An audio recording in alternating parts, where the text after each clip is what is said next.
नज़रों साहब, पाकिस्तान का अस्करी और सफारती तौर पर हाल यानी कि प्रेजेंट बहुत ऊंचाइयों की तरफ है। मुस्तकबिल की बात करेंगे, किरदार की भी, मगर माजी भी रहा है। इसी पर गुफ्तगू रखूंगी और आप सभी के लिए सवाल रहेगा इस तरह से, क्या पाकिस्तान वाकई एक गैर जानिबदार सालिस के तौर पर अपनी हैसियत मजबूत कर रहा है, या वो एक बार फिर बड़ी ताकतों की कशमकश में मरकजी किरदार अदा करने जा रहा है?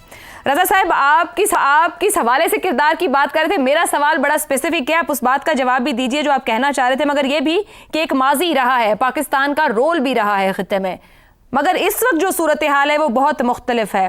क्या मुख्तलिफ मुस्तकबिल देख रहे हैं एक गैर जानिबदार सालिस के तौर पर ही, या कहीं ना कहीं हम फिर कहीं सुपर पावर की आपस की कशमकश का शिकार ना हो जाएं? जी आयशा, बिल्कुल मैं आपके सवाल से ही आगाज करता हूं अपनी बात का। और देखिए, माजी में भी पाकिस्तान का एक किरदार बिल्कुल रहा है इस खित्ते में, और अमेरिका के साथ जो हमारे ताल्लुकात हैं बड़े दरीना हैं।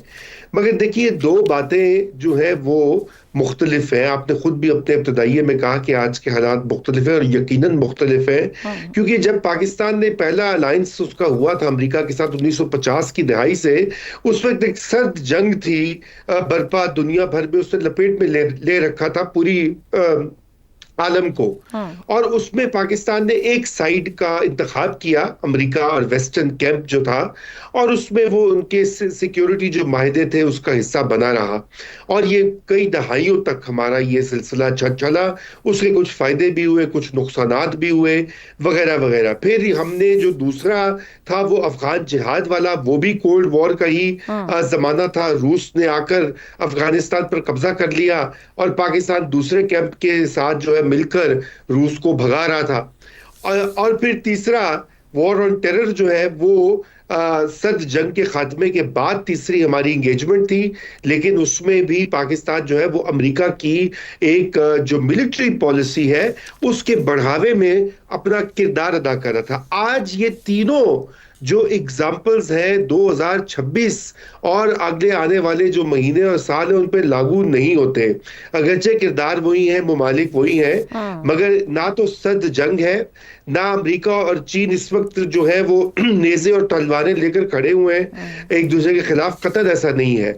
ये एक बदलती हुई दुनिया है, और उस तेजी से बदलती हुई दुनिया में पाकिस्तान जो है वो अपनी तमाम तर सलाहियत और कुव्वत को बरूए कार लाते हुए एक मिडिल पावर के तौर पर अपने आप को प्रोजेक्ट भी कर रहा है, और साबित भी कर रहा है, प्रूव भी कर रहा है कि वो वाकई ही में एक पावर है जिसका एतराफ जो है बाकी मुमालिक भी कर रहे हैं और कर चुके हैं। यूरोपियन यूनियन भी कर चुका है, अमेरिका भी कर चुका है, और मिडिल ईस्ट की जो मुमालिक हैं बिशमूल ईरान वो भी कर चुके हैं और कर रहे हैं, और इंशाल्लाह करेंगे। इसलिए आज के हालात बिल्कुल मुख्तलिफ है। अब सवाल ये पैदा होता है कि आने वाले जो दिन या साल है उनमें क्या खतरात है। देखिए, सबसे पहली तो यही बात है कि दोबारा से ये जंग जो है अगर छिड़ती है तो नुकसान सभी का होगा, लेकिन पाकिस्तान का भी होगा। और पाकिस्तान का नुकसान तो माशी तौर के ऊपर जितना हिट हम होंगे वो कम ही मुमालिक उस लेवल पर होते हैं, क्योंकि हमारे पास उसकी गुंजाइश कम है। यही वजह है कि पाकिस्तान की जो अव्वल दिन से ख्वाहिश रही है इस जंग बंदी और अमन के लिए, उसमें हमारा अपना सेल्फ इंटरेस्ट भी है। दूसरा, पाकिस्तान की सिक्योरिटी इंटरनल और एक्सटर्नल दोनों इतनी वल्नरेबल है कि अगर ईरान की जंग दोबारा से स्टार्ट होती है, ये मामला तय नहीं होते, तो हम बिल्कुल वल्नरेबल रहेंगे। तो इसलिए मेरे ख्याल से ये दो बड़े जिसे कहना चाहिए खतरात है, और खुदा करे कि हम उससे जो है वो ओवरकम कर सके। अभी तक तो बिल्कुल हम कर रहे हैं, और इंशाल्लाह मुझे उम्मीद है कि ऐसा ही होगा। शहजाद चौधरी साहब, पाकिस्तान के जोग्राफिया ने इसको चैलेंजेस भी दिए और फायदे भी दिए। हमने उस वक्त पर कैसे इस्तेमाल किया, इसको पीछे रखते हुए पहली बार पाकिस्तान किसी अमन अमल के बायस एक बड़े मकाम पर है वर्ल्ड स्टेज पर। ना कोई जंग है, ना किसी सुपर पावर के स्ट्रेटेजिक मुफादात हैं, अगर हम पोस्ट 9/11 या कोल्ड वॉर एरा की भी बात करें। यहां से आगे पाकिस्तान का किरदार बड़ा देखते हैं, बढ़ता हुआ देखते हैं एज पीस मेकर, डिप्लोमेट, सालिस, या क्या देखते हैं? मेरा ख्याल है पाकिस्तान का ये जो भी रोल रहा है इस अमेरिका और ईरान की जंग के अंदर, इसमें जो पाकिस्तान को कॉन्फिडेंस मिलना होगा और मिलना चाहिए वो इस लेवल का है कि शायद पाकिस्तान ने पहले कभी भी उसको एंजॉय ना किया हो। यानी पाकिस्तान ने बढ़ के अपनी परसिस्टेंस भी दिखाई, अपनी लॉयल्टी भी दिखाई, अपनी जो कहते हैं कि गैर जानिबदारी भी दिखाई, और फिर اٹھ کے ایسے وقت پہ سامنے آیا جب دنیا کا کوئی ملک 195-96 ملک ہیں پوری دنیا کے اندر، ان میں سے کوئی ملک بھی سامنے نہیں آیا اس جنگ کو روکنے کے لیے۔ ہندوستان جس کا کہ بے انتہا ایک امریکہ کا ایلائی ہے اور ایران کے ساتھ بہت گہرے اور قریبی تعلقات رہے اور سالوں رہے، اس کے باوجود ہندوستان نے قدم اٹھا کے اس جنگ کو بند کرنے کی کوشش نہیں کی۔ مشرق وسطیٰ ہو یا کسی اور یورپ کا کوئی ملک سامنے نہیں آیا، تو اس لیے جو پاکستان کا رول تھا وہ اپنے طور پہ اس نے بے انتہا پاکستان کو کانفیڈنس دیا۔ سوال آپ کا جو بنیادی ہے وہ یہ ہے کہ کیا پاکستان کسی امریکہ ٹائپ کسی ملک کے ساتھ پھر سے ان کے کسی مقصد کے لیے تو استعمال نہیں ہو جائے گا؟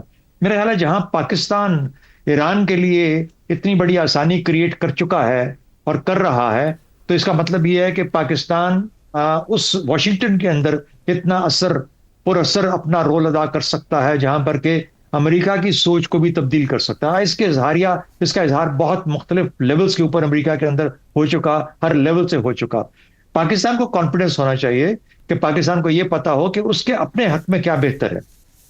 اگر امریکہ ایک بہت اہم پاکستان کا دوست رہا ہے اور ہے بھی اور رہنا چاہیے، تو چین اسی طریقے سے ایک بہت ہی، حالانکہ امریکہ اور چین آپس میں مختلف طرفوں پہ کھڑے ہیں، لیکن پاکستان نے جتنے خوبصورتی سے اس کو بیلنس کیا ہے، پاکستان نے جس طریقے سے دو متحارب ملکوں کو جو کہ 50 سال سے آپس میں ایک دوسرے کو دشمن گردانتے تھے اکٹھا کر کے بٹھا دیا ہے، تو یہ وہ چیزیں ہیں جو کہ پاکستان کے پازیٹیو رول کو سامنے لے کے آتی ہیں۔ لیکن کیا پاکستان صرف اس ایک بنیاد کے اوپر اپنا سکہ جما جائے گا پوری دنیا کے اندر یا اس خطے کے اندر؟ ایسا ہرگز نہیں ہے۔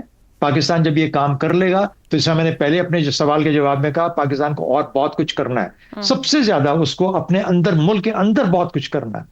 جب تک ہم اپنے ملک کے اندر مضبوط نہیں ہوں گے، یہ جو باہر کا کانفیڈنس ہے یہ کبھی اس چیز کو کمپنسیٹ نہیں کر سکتا۔ اس لیے اپنے ملک میں آپ کی اقتصادی سچویشن، آپ کی معاشی اور معاشرتی دونوں، اور آپ کی سیاسی سچویشن جب تک یہ ہم آہنگ نہیں ہوں گے، اس وقت تک وہ اسٹرینتھ، وہ طاقت، وہ کانفیڈنس جو آپ باہر سے لے کے آتے ہیں وہ کسی کام نہیں آئے گی، کیونکہ اب دنیا آپ کو آپ کے اندر کے جو آپ کے اندر ہے اس کو دیکھ کے پہچانے گی کہ اصل حقیقت یا اصل طاقت آپ کی کیا ہے۔ ہندوستان جیسے ملک آج ہم پہ یہی تانے مارتے ہیں کہ آپ نظر تو آتے ہو لیکن اندر سے خود جو حالت ہے وہ آپ کو پتا ہے۔ ہمیں اس چیز کو ڈیفیٹ کرنا ہے، ہمیں پاکستان کو مکمل کانفیڈنس دینا ہے، ہم نے باہر سے ادھار لے کے کانفیڈنس نہیں آنا، جو کہ اب تک ہم کرتے رہے ہیں، لیکن اس کو بدلنے کی ضرورت۔ درست ہو گیا کہ پاکستان واقعی ایک غیر جانبدار ثالث کے طور پر اپنی حیثیت مضبوط کر رہا ہے، یا وہ ایک بار پھر بڑی طاقتوں کی کشمکش میں مرکزی کردار ادا کرنے جا رہا ہے؟ زیغم صاحب یہ بنیادی سوال ہے، مگر ایڈ اپ کیجئے گا کہ 195 196 ممالک میں سے پاکستان وہ ملک بنا جنہیں آگے بڑھ کر بڑی جنگ کو روکا اور ہم ایم او یو تک پہنچے، مگر اس وقت پاکستان ایران کو مزید آگے کس حد تک کہاں تک دے سکتا ہے، جب بینگ پاکستان اس کی اپنی لیمیٹیشنز ہیں، واشنگٹن اور عرب ممالک بھی اسلام آباد پر نظریں رکھے ہوئے ہیں، یہاں سے آگے پاکستان کا رول کیا ہے؟ جب پاکستان نے یہ ثالثی قبول کی تو اس وقت بہت سے لوگ، بڑے سیانے لوگ یہ کہہ رہے تھے کہ پاکستان پھنس جائے گا، یا تو دونوں سائڈز پاکستان پہ الزام لگائیں گی کہ پاکستان اچھا ثالث نہیں ہے، پاکستان نے مروا دیا، پاکستان کی وجہ سے صلح نہیں ہوئی، جنگ ہو گئی یا صلح ہو گئی، تو ایک فریق تو ضرور الزام لگائے گا۔ جو یہ سمجھے گا کہ صلح سے اس کو کم فائدہ ہوا ہے وہ کہے گا پاکستان کو کہ یہ پاکستان کی ساری ذمہ داری ہے۔ لیکن دیکھیے آج ہم کہاں کھڑے ہیں، کہاں پہنچے ہیں۔ جے ڈی وینس امریکہ کے نائب صدر کو آپ نے سنا، کتنے شاندار الفاظ میں اس نے پاکستان کو خراج تحسین پیش کیا۔ اس نے فیلڈ مارشل سے کہا کہ ان کی سٹیٹس مین شپ کی وجہ سے یہاں تک پہنچے ہیں۔ دیکھیں سٹیٹس مین کا خطاب، کسی کو سٹیٹس مین کہنا ایک بہت بڑا کمپلیمنٹ ہوتا ہے، اور ایرانی صدر تو خود شکریہ ادا کرنے آ گئے۔ تو پاکستان ثالث کے طور پر کتنا کامیاب ہوا ہے، کتنا اس کو ایک غیر جانبدار ثالث سمجھا گیا ہے، اس کی تو اس سے بڑی مثال ہو ہی نہیں سکتی۔ دونوں فریقوں نے اس کو تسلیم کر لیا۔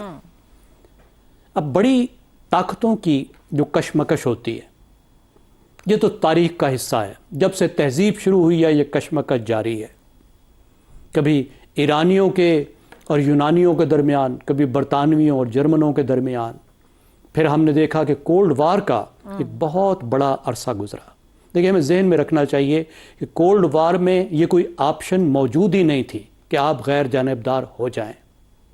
وہ چند ملک جو خود کو غیر جانبدار کہتے تھے وہ فراڈیے تھے، وہ روس کی جانبدار تھے، रूस की अलाइनमेंट का हिस्सा थे, लेकिन वो कम्युनिस्ट नहीं थे, तो वो खुद को गैर जानिबदार कहते थे। सब उस वक्त जानिबदार थे।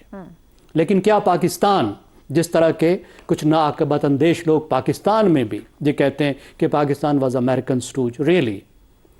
देखिए, उस वक्त भी पाकिस्तान ने बहुत से मामलात पर बहुत शानदार सफारती तवाज़ुन रखा, और पाकिस्तान ने जो सफारती तवाज़ुन का आर्ट उस दौर में सीखा, वो आज पाकिस्तान के काम आ रहा है।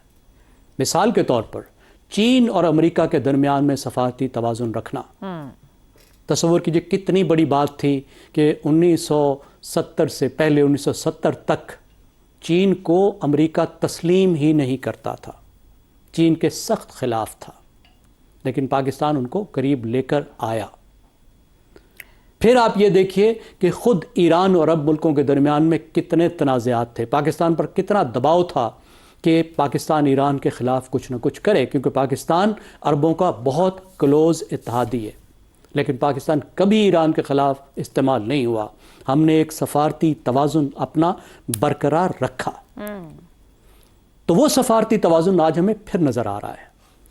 और उसकी वजह यह है कि यह सफारती तवाज़ुन पाकिस्तान के अपने कौमी मफाद का तकाजा है। यह सफारती तवाज़ुन हमें कोई बाहर नहीं कह रहा कि तुम ये तवाज़ुन रखो ताकि हमारा फ़ायदा हो। हर मुल्क ये कहता है कि दूसरा मुल्क सफारती तवाज़ुन ना रखे, वो उसके साथ जाए। अमेरिका नहीं कहेगा पाकिस्तान सफारती तवाज़ुन रखे, अमेरिका तो कहेगा खुल के टोटल पाकिस्तान के साथ आओ। चीन भी यही कहेगा, ईरान भी यही कहेगा, सऊदी अरब भी यही कहेगा। लेकिन पाकिस्तान के कौमी मफादात का यह तकाजा है कि पाकिस्तान सफारती तवाज़ुन रखे, दुरुस्त हो गया। और पाकिस्तान ने वो तवाज़ुन रखा, और आज उस तवाज़ुन की वजह से पाकिस्तान का ये इतना बड़ा मकाम बना है, पाकिस्तान की दुनिया भर में इतनी अहमियत बनी है। और जो हमने ये फ़न सीखा था, डिप्लोमेसी का, जो दहाइयों तक हमने इस्तेमाल किया, वो हमारा डिप्लोमेटिक असेट, वो हमारा सफारती सरमाया हमारे साथ काम आ रहा है। दूसरी बात जो हमारे काम आ रही है वो पाकिस्तान की फौजी कुव्वत काम आ रही है, जो पाकिस्तान ने फौजी कुव्वत का मुजाहरा किया। तो ज़ैगम साहब यहाँ पहुंचेंगे, मुझे बिल्कुल प्रोग्राम है कि हमने जहाँ जहाँ इन्वेस्टमेंट की वो फौजी सरमाया है या सिफारती सरमाया, उसने नताइज दिए। अमेरिका चाइना ताल्लुकात हों, अरब ईरान ताल्लुकात हों, या आज ईरान अमेरिका ताल्लुकात, पाकिस्तान का आर्ट ऑफ डिप्लोमेटिक बैलेंस उसने अपना काम दिखाया। और यकीनन इस पर एक किताब लिखी जानी चाहिए कि इस शानदार अंदाज में पाकिस्तान ने दुनिया को इस जंग से बचाया है। प्रोग्राम से इतना ही, इजाज़त दीजिए, अल्लाह हाफ़िज़।